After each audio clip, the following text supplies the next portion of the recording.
BTS mall, വളരുന്ന ബന്ധം, തുടരുന്ന വിശ്വാസം. Opposite bus stand, Manjeri road, Pandikkad. കേന്ദ്ര സംസ്ഥാന ബജറ്റുകളിൽ മലപ്പുറം ജില്ലയോടുള്ള അവഗണന. പാണ്ടിക്കാട് അങ്ങാടിയിൽ പ്രതിഷേധ പ്രകടനം നടത്തി മുസ്ലിം ലീഗ് പ്രവർത്തകർ. പഞ്ചായത്ത് മുസ്ലിം ലീഗ് കമ്മിറ്റിയുടെ നേതൃത്വത്തിൽ നടന്ന പരിപാടി നിയോജകമണ്ഡലം ജനറൽ സെക്രട്ടറി PH ഷമീം ഉദ്ഘാടനം ചെയ്തു.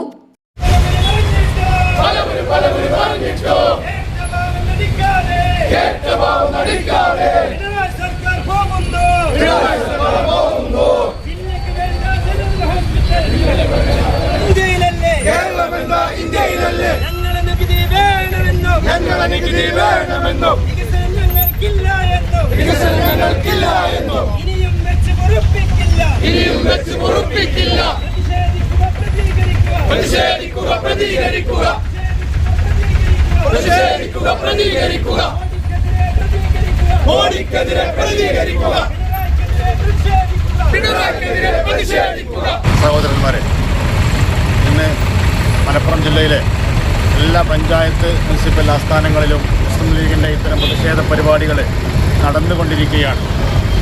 നമ്മൾ 2 ബഡ്ജറ്റിന് നമ്മൾ സാക്ഷ്യം വഹിക്കുകയുണ്ടായി. സ്വാഗത പ്രസംഗം ചൂണ്ടിക്കാണിച്ച പോലെ തന്നെ കേന്ദ്ര ബഡ്ജറ്റിൽ കേരളത്തെ പാടെ അവഗണിക്കുകയും അതിൻ്റെ പ്രതിഷേധങ്ങൾ കേരളത്തിലുടനീളം ഉയർന്നുകൊണ്ടിരിക്കുകയും ചെയ്യുകയാണ്. വളരെ പ്രതീക്ഷയോടുകൂടി കേരള ജനത കാത്തിരുന്ന, കേരള ജനതയ്ക്ക് ഉറപ്പ് നൽകിയ എയിംസ് പോലും നമുക്ക് ലഭ്യമാക്കാതെ വെറും ആമ ഗവേഷണ കേന്ദ്രമാണ് ഇവിടെ നടപ്പിലാക്കിയത് എന്നുള്ളത് തന്നെ എത്രമാത്രമാണ് നമ്മുടെ സംസ്ഥാനത്തെ കേന്ദ്രം പരിഗണിക്കുന്നത് എന്നുള്ളതിൻ്റെ കൃത്യമായ ഉദാഹരണമായിരുന്നു. ഇതിന് തികച്ചും ഇതുപോലെ തന്നെ സംസ്ഥാന ബഡ്ജറ്റിൽ മലപ്പുറം ജില്ലയെ പാടെ അവഗണിച്ചുകൊണ്ടുള്ള നിലപാടാണ് ഉയർത്തിപ്പിടിച്ചത്.